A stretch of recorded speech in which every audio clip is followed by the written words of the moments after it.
Hello, good evening, everyone. Welcome to Tuesday's ThetaTalks. My name is Maisha and I will be soon joined by Sanaiyah, and we are going to explore the topic for today, which is on addictions, right? Why can't I stop? So, what is Theta Healing's perspective, and how do we work with somebody in terms of addictions, in terms of that feeling of being unable to stop? So this is a very interesting topic because addictions can have a full range of different emotions or even what a person is addicted to. Addiction can be about alcoholism, right? Addicted to alcohol. It could be being addicted to cigarettes. It could be addicted to drugs. It could be addicted to food. Or it could be addiction to even maybe drama.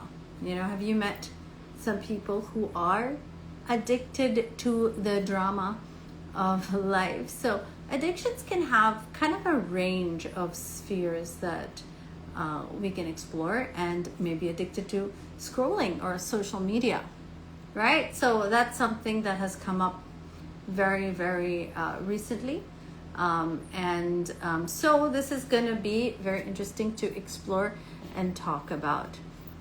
So usually at that point that somebody is addicted, they kind of forget why they started in the first place. And we do know that at the end of the day, that it is our starting point and root point that is very important in Theta Healing, and it is our root point and starting point that we want to get to when we explore working with somebody who does have addiction issues. Okay, so this is something that resonates. Maybe you know somebody, or you have yourself experienced some form of addiction, and maybe you can understand how difficult it is to either be there to support them or even get out of that addiction. So today we're going to explore what could be some of the root or underlying reasons of our addictions, understanding a little bit more about the root and how we can be of help, right? Because a lot of the times, hello, Hi. a lot of times when we understand the root of why people are addicted, then we can be of more support and empathetic and compassionate. So I was just giving our audience a little bit about the topic and how this can kind of impact, even though they might not have addictions, but they might know people, right? But how have you defined addictions? Like, are we talking about things like, alcohol, Yeah. smoking? So I Because said it goes a whole because range. all, Yeah. yeah, because Yeah. social media is an addiction, I pointed it all out. Said okay, it could be any great. one of these, and we're kind of going with we can talk about the underlying is really similar in terms of coping mechanisms and filling in voids, right? Yeah. Regardless of what the addiction is, Okay. so yeah. So any particular example that you want to give from your clients? Well, I mean, the when I was thinking about our conversation Mm, today, right, and I was just kind of reflecting over it in my mind, I kept thinking that there's really two parts, right, to mm. addiction. There's the fact that many of these substances or things we're addicted to, like even social media, are actually addictive, in On its itself, own, yeah. right? Yeah. On its own, they have addictive components, whether Mm-hmm. it's that dopamine hit, even gaming is an addiction, right? It's that Yes. addiction to the dopamine hit. Or any, substance that you might be addicted to is also probably likely very Sugar, addictive. right? Sugar is one Sugar, of them. sugar is Yeah. a great example of Mm-hmm. like something we're addicted to, which we might not necessarily, look at it as an addiction problem, but it Yeah. is just as Yeah. much as, smoking might be. And Mm. in many ways, sugar, can do some pretty terrible things to our body as well Yeah. that we aren't as familiar with. But Mm. absolutely. So we've got that physical aspect of it, but then we've also got the emotional, which I think you already started talking a little bit about, right? Yeah. Which to me, it's really about we're not necessarily addicted to that substance or that behavior or that situation. Most of the time, we're addicted to how it makes us feel, Yeah. right? Or what it allows us to do under that influence. Like a lot of Mm. times, escaping reality is And what people are really looking for. I think at that point where, you realize it's an addiction, you kind of forget why you started that in the first place, right? And when we go back, when we work with clients and kind of go back to what was it that made you pick up that cigarette, or, what was it that gave you that caused you to feel comfort with, what was the experience? Then they realize, oh yeah, wait a minute, every time I smoke, oh, it makes me feel less stressed, or it makes me feel relaxed, or it Or makes I me feel belong. I or belong belong. with my Yeah, group of absolutely. friends, right? Yes. So, now that The you're peer already talking, pressure. the peer Yeah. pressure, and that does actually bring me to a couple of clients I've worked with. Mm, Um, a lot of my clients who were smokers, and I've seen more of those clients in the past, less likely now, but I mm, had a lot of clients who were smokers maybe like 5 to 10 years ago, 15 years ago. I worked with a lot of people who were trying to give up smoking. And we always found a particular positive feeling that smoking gave them, right? And it could be belonging with their friends, it could be some of the things we talked about, but it really gave them some kind of a positive feeling that they kept wanting to have because it was missing in their life. mm. And one of the most successful ways for us to have them kick their habit was to replace it with something else positive, Yeah. right? Like for example, can I feel like I belong in a completely different situation, maybe in my connection with the universe or in meditation? Can I sort of get that feeling of belonging there? So it's kind of redirecting their mind to fulfill that experience or that emotion that they want to experience a different way, not in the through the substance that they're trying to kick. And so um, they won't end up anytime they feel that need, it's or they've already filled it through other means, right? They don't have to Absolutely. look or pick up that cigarette for that. For sure. And another great example is my husband, when I was Mm, doing some belief work with him. So I've related the story many times, but his father died of a heart attack when he was 4 years old. And this was like one of the most painful, events, of but course, yeah. life-saving events for my husband. Hmm. And my husband, interestingly enough, associates alcohol with being a man, with the idea of his father, who at that age he kind of like hero worshipped. So he had Mm, kind of like connected these three things. Like mm, his father used to drink, socially with friends and so on. And as a child looking at that, it was like a mark of a man. right. And they had a bar in the house. So Mm, he would see his grandfather's father at the bar, and that was like, oh, this is what the man of the house does. mm, mm. He tends, or like that's his domain, the bar, right? When And he's entertaining I and so think on. at that point you hang on to whatever memories you have, right? Yes, So for him, that's really like he wants to keep that. yes. And subconsciously, he felt he needs to drink to be connected to his father. Wow. Yeah, and that was kind of a really interesting session that we had, Mm-hmm. is and it's very interesting because he doesn't really do it on his own. He doesn't like to drink alone, but socially is where he Company. feels, Yeah. and that's exactly what his father was like. He has to do. So, Mm. yeah, so it's very interesting when we understand that a lot of our, you know, tendencies, addictions, the things that we lean on more, behaviors that we tend to Mm. revert to under stress and so on, really come from some kind of feeling or some kind of void that they fill for us. And I think I want to, I mean, this is a great example because it's not that you're mimicking it, right?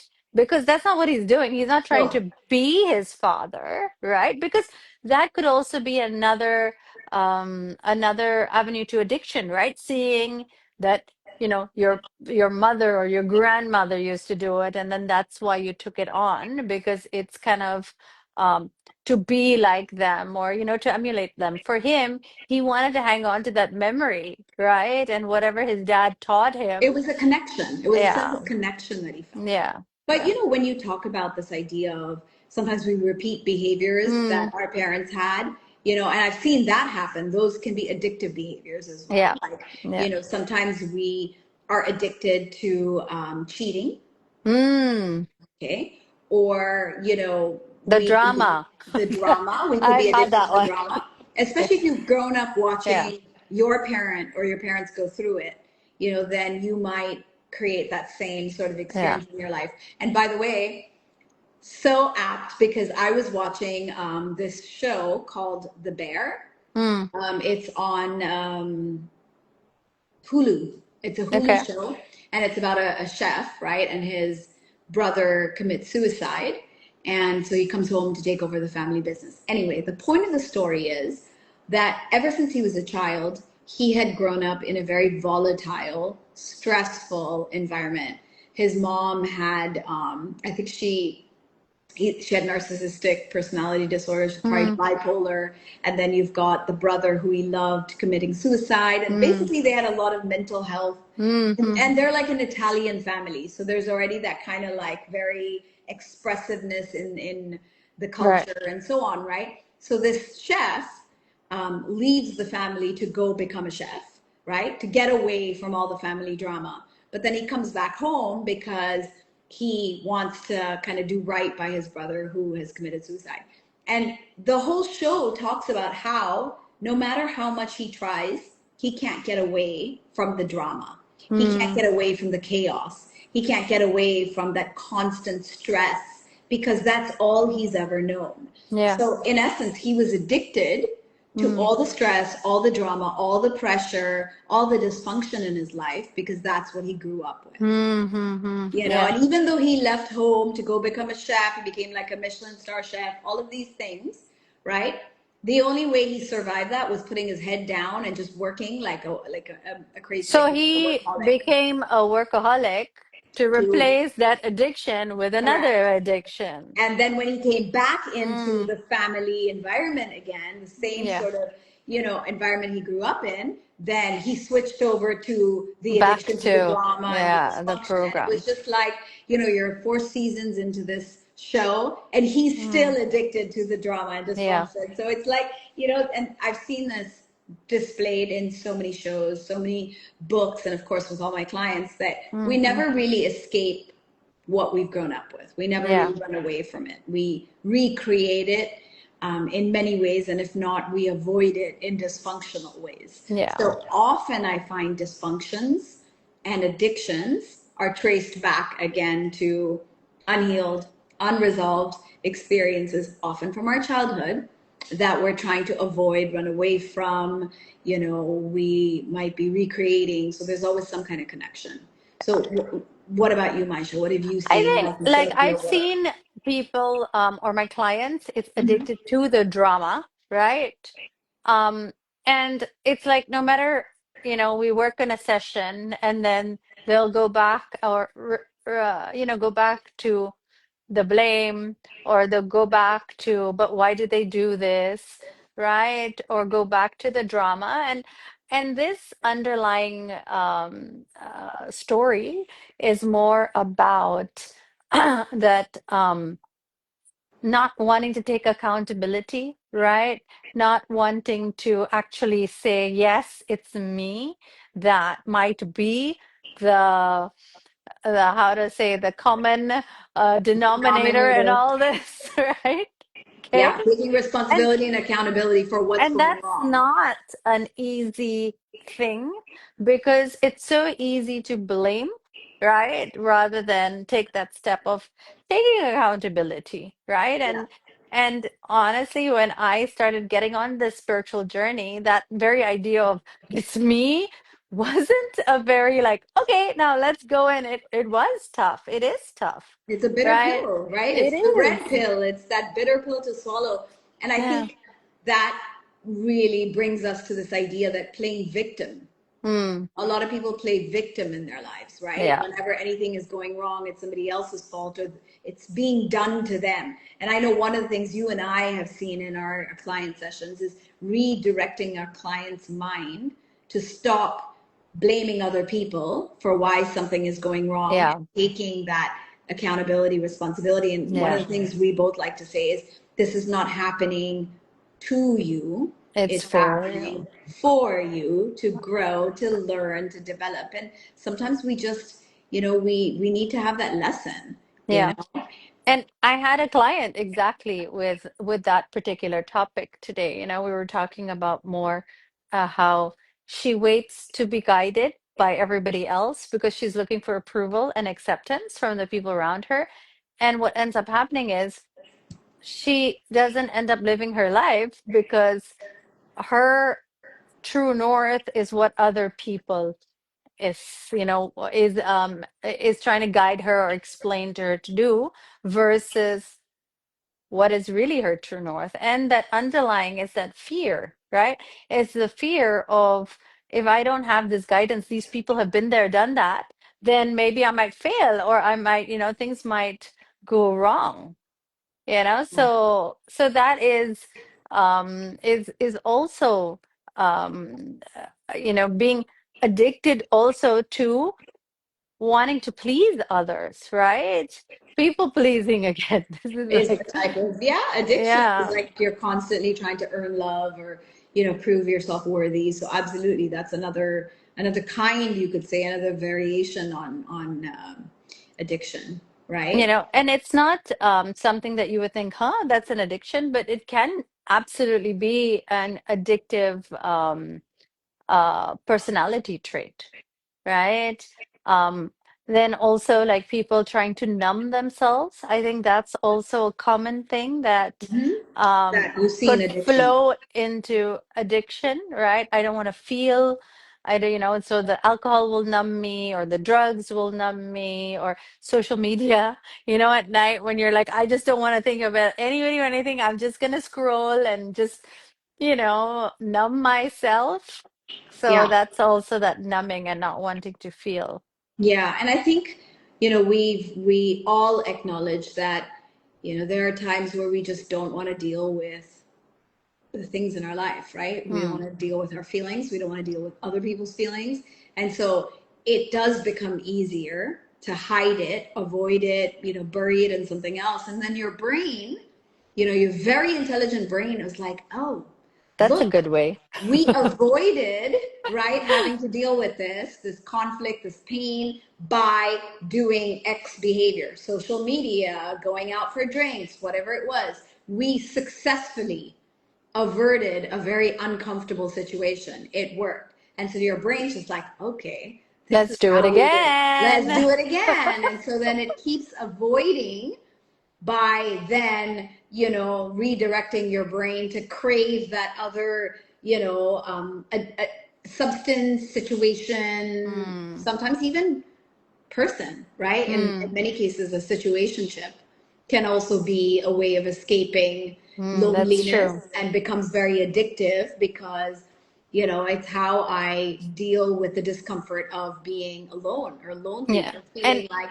I'll and never that was my meet someone. my my first relationship, or that was my first love, at that kind of story unfolded. It was, you'd break up, then you get back together again, then you break up and you get back together again, right? It's like you get addicted to, oh, that's how it becomes the norm, right? It becomes accepted. And that's the problem when, oh yeah, just, drink and then you'll feel better. It becomes a norm, right? Have that ice cream or tub of ice cream, you'll feel better. Let's go for dessert, you will feel better. And we also learned that as kids, right? Our parents, if we cried or if we were upset, they would try to bribe us or try to kind of make us feel better by giving us, sugar or distracting us with that. So Yeah. that's also another avenue of How an addiction addictive is created. behavior, right? Which is why, we have that whole thing of like, oh, when you're feeling sad, you're going to eat a tub of ice cream, because Mm, many of us have been taught that food or sugar can take away the discomfort. yeah, That sweetness of sugar will make it all okay again, yeah, right? And it's yeah. just a temporary high. It's actually a temporary kind of energy in our body Mm. that And actually makes also, us feel good. I mean, it's not even, it's like you said, it's biological, right? The sugar will give us those hormone fixes that we need or we're looking for at that moment. But also, I think with food, and when I work with people with food, it's more about if I'm eating this, then I'm not thinking about that. Yeah. Right? I'm present, so I'm here, and this is what I can control, and it feels so nice now. Then I'm not thinking about And the we've other also things. we've also learned this in theta healing. We know this in that third theta healing perspective, which is food gives us vitamins. Hmm. Vitamins give us the feeling of being loved. And so Yes. subconsciously for us, eating and food means I feel nurtured, I feel loved. And Yeah. this goes all the way back to even the fact that when we were born, our first Hmm. act of bonding with our mother Correct. was breastfeeding, Yes. right? And for many people who weren't breastfed and they were bottle fed, there's this kind of some I've seen this happen with clients, is the feeling of being lack Detached. of, yeah, Yeah. and lack of Detachment. Yeah. nurturing, unable to Hmm. bond Hmm. because Hmm. they didn't get that first sense of nurturing. So it's almost like, Hmm. you're damned if you do, you're damned if you don't. But in both cases, right, like there are these gaps or voids we're trying to fill with unhealthy behaviors. And Yeah. of course, the key is to be more aware. And Hmm. instead of choosing the unhealthy substitute, can we find the healthier substitute, right? Yeah. Like, for example, if you are someone who gets really anxious and worked up and really stressed out, can we work exercise into your daily routine in a way that it allows you to de-stress or to release the stress? Could it be before you come home? Could it be the Yeah. first thing in the morning? What do you need to maintain your emotional balance? What do you need so you don't crave that kind of unhealthy behavior or addictive substance behavior situation? I know that what happens with me is when I eat, right after that, my entire body goes into digestive mode. I mean, Hmm. everybody's does, but I feel cold. I Hmm. feel certain symptoms, and my energy levels will really dip. Dip. So I've noticed that if I have a little bit of dark chocolate, Hmm. it keeps me a little bit more Sustained. balanced Yeah. and sustained. I also know that if I have MCT oil in my coffee, I am regulated over the course of the day. So it's like, what do we need to maintain our levels so we aren't now craving or feeling deprived of Yeah. something? And So that and it's awareness and healing. also being aware, right? Tying that into what you were saying about your body and what it's craving, right? So if you're craving chocolate, then it's like, oh, wait a minute. Why am I craving chocolate? Low on serotonin. What am I needing to feel, or why am I looking for? It's Yeah, not normal for me to look for this. Why is my body looking for it? Awareness right. in the physical body is also very important, Yeah, right? and so that goes into the whole idea of like how our cravings are connected to, vitamin and mineral deficiencies in our body, and how Yeah. sometimes we crave, because there's always like a good source of that vitamin or mineral and a bad source of it, and we tend to crave the bad source because it's more readily accessible. But we can also redirect to crave the more positive source of whatever that thing is that we're lacking. And then in theta healing, we also understand that the vitamin or the mineral is associated with the feeling. So there's a deficiency in a vitamin or a mineral and the corresponding experience or feeling that goes back to some kind of experience. Yeah, So or maybe your body's not absorbing it, right? So it's there's also some, your body. Yeah. Some of you us don't know, know how to absorb love because we've never really mm, felt it. So yeah, even if somebody keeps giving us love, we can't take it in because our brain is just like, oh, but love hurts. So yeah. we don't want to take this love in. We're better off without it. In fact, I just worked with a client today, actually, great story, who is always overgiving. And she's very aware that she doesn't let love in. Mm, She doesn't let people love her. It's uncomfortable for her because she lost she lost her dad at a very young age, and so for her it's like, well, he was someone who loved me so much, and I lost him, and so I don't want to ever be loved like that again because it's too mm, painful when they're gone. But the yeah. problem is when you deny love, right? You deny yourself like everything. You deny support. You deny love. You deny like all kinds of things that. Yeah, it's an imbalance in the system then, right? At the end of the day. Yeah. And so she's not able to absorb that, receive that, because it's associated with too much pain. So, of Mm. course, just we got a couple of minutes before we're going to move into virtue cards. But really, what we're talking about here is that through theta healing, we can figure out what is that missing, Because I mean, feeling, I think a trauma. client may want to know a little bit more about, like, for example, if your mom did not or was not able to, for Yeah. example, latch or nurture, or, if she wasn't able to do that, how was it healing? Because it's not like you could rewind time, right? So we've talked a little bit about the physical aspects where you can take in and stuff. So you want to elaborate a little bit of that or how? Well, actually, I have something to share. I Hmm. see my battery is down to Oh, 2%, and my charger is upstairs, so I don't have time to go run up and get it. But I might get cut off at any point, Maisha. So you're mm, flying solo for the last couple of minutes, including the virtue cards. So okay. I will stay on for as long as my phone will let me. But really, kind of in a nutshell, I wanted to share that with theta healing, we do go back and we, work through the traumas, the tragedy, the beliefs we created. Why did we need to, replace this feeling with this addiction? And we essentially organize all these experiences in your mind. We release all the negative associations and we rebuild new positive ones. And that's all part of the healing process. So with, for example, smoking, I've seen people who stop smoking in as quickly as one session, and I've seen some Mm, people where it takes a lot more sessions. But it's really like, what is that void it's filling? So part of our job or our role as theta healers is to help people, redirect to healthier behaviors and situations, and remove their addictions and cravings, and instead make more intentional and thoughtful choices. So that's yeah. essentially how I would look at the healing. If there's anything you want to add, and I'm on 1%, Maisha. Okay.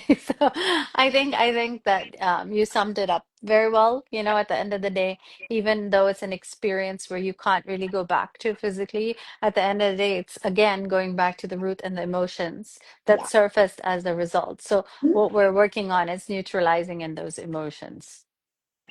So, yes. So let me pick a card really quickly. You might actually make this one. I know. I might be able to. Unity.